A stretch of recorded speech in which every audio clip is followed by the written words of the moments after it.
नमस्कार, मैं हूं राजेश पांडे। आप देख रहे हैं श्री नारद मीडिया। नारद मीडिया यहां सिवान ज़िले के गुठनी प्रखंड के अंतर्गत ये कोहवलिया गांव है और जैसा कि आप ये पीछे देख रहे हैं, ये अवध नरेश नारायण तिवारी जी का, अब वो स्वर्गीय हैं। उन्हें ये कलयुग में ही हो सकता है, उन्हें उनके सुपुत्र ने ही पिछले 8 दिसंबर को ही गोली मार दी और अपने बेटे ने। इस विषय में क्या हुआ, कैसे हुआ, उनके सबसे छोटे बेटे जो अग्रनाथ तिवारी जी हैं हमारे साथ, इनसे हम जानना चाहेंगे क्या हुआ था मामला। जैसे 8 दिसंबर के 3 बजे के करीब के टाइम है। जैसे विकासनाथ तिवारी अपना पूरा ससुर के पूरा विकासनाथ तिवारी आपके भाई हैं? हाँ भाई हैं, मझले भाई हैं? हाँ हमारे मझले भाई हैं। आप 3 भाई हुए? हाँ 3 भाई हैं। वो ससुर को अपना बुलाकर पूरे मतलब ससुराल वालों को बुलाकर। कहाँ उनका ससुराल है? रामपूनक है। रामपूनक, दरौली। हाँ, तो वो बराबर आते थे घर पर, पेंशन के लिए झगड़ा करते थे घर पर। मान लीजिए कि हम रहे नहीं, बाकी पिताजी से कुछ अनबन हो रहा था। हम आए उसी बीच, तो ये लोग सारे लोग मतलब हमको मारने लगे। पिताजी को, हमको विकासनाथ तिवारी जी यहाँ पर रॉड से मारे हैं यहाँ पर, और शंभू पांडे जी और राजकरण है उनका, शंभू पांडे का लड़का है, उन्हीं की बेटी है अनुराधा पांडे, और एक पवन सिंह है सरहरवा के हैं, उनके पिता का नाम है नन्हे सिंह, और हमारे पड़तार में है एक उत्तम नाथ तिवारी, जो कि सारे लोग मतलब शंभू पांडे ने हमारे पिताजी को लात से मारे हैं। आपके पिताजी किस चीज़ में, मतलब अवध नारायण नरेश तिवारी जी किस चीज़ में काम करते थे? वो आर्मी से रिटायर हैं। कब के रिटायर थे? वो 2007 में रिटायर थे। 2007 में रिटायर थे। तो वो जो उनको पेंशन मिलता था वो घर में खर्च करते थे। हाँ, और जो वो पेंशन का पैसा था, जो ग्रेजुएटी वगैरह मिलते, वो अपने पास रखे हुए थे? जी, वो अपने पास रखते थे। तो वो विकास तिवारी उनसे बार बार मांगते थे? हाँ, बार बार उसी के लिए वो झगड़े करते थे।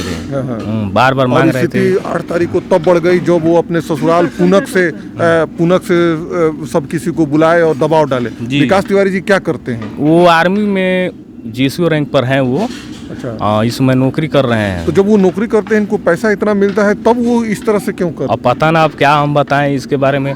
मान लीजिए वो बार बार आ रहे हैं और पेंशन के लिए झगड़ा कर रहे हैं, तो हम लोग क्या कहेंगे उसके बारे में। मान लीजिए उनका ये था कि मतलब इसमें से हमको हिस्सा चाहिए। हाँ, तो मान लीजिए कि वो पैसा रहेगा तब ना हम लोग देंगे।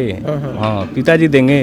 मान लीजिए वो अपने घर खर्च के लिए अपना जो मेंटेन कर रहे थे, इसी की वजह से। फिर माता जी हैं? जी, माता जी हैं। फिर उसके बाद क्या हुआ? वो तो माता जी को भी विकासनाथ तिवारी जी पीटे हैं, उनके पत्नी भी पीटे हैं, हेमा देवी।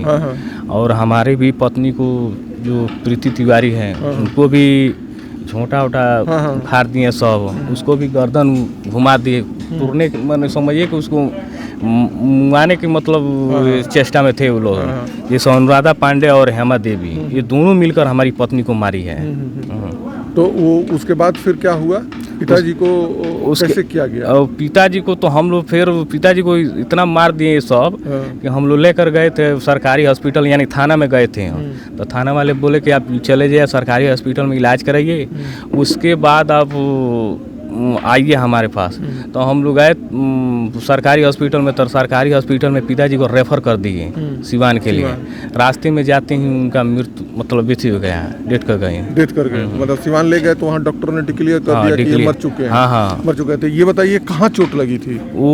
उनको तो सर, उनको तो थोड़ा सीना में था दर्द, सीना में मतलब चोट लगा था, और यहाँ हाथ में चोट लगा है, और यही सब पीठ उठ पर जो लात उससे मारे हैं सब पूरे शरीर। बाद वहाँ पोस्टमार्टम हुआ? हाँ, पोस्टमार्टम हुआ। पोस्टमार्टम रिपोर्ट आप लोग को मिल गई है? पोस्टमार्टम रिपोर्ट में अभी मिला नहीं है, बाकी देख रहे हैं कि वहाँ पर इन लोगों ने पैर भी लगा रखा है कि मतलब इनको हार्ट अटैक दिखाया जाए।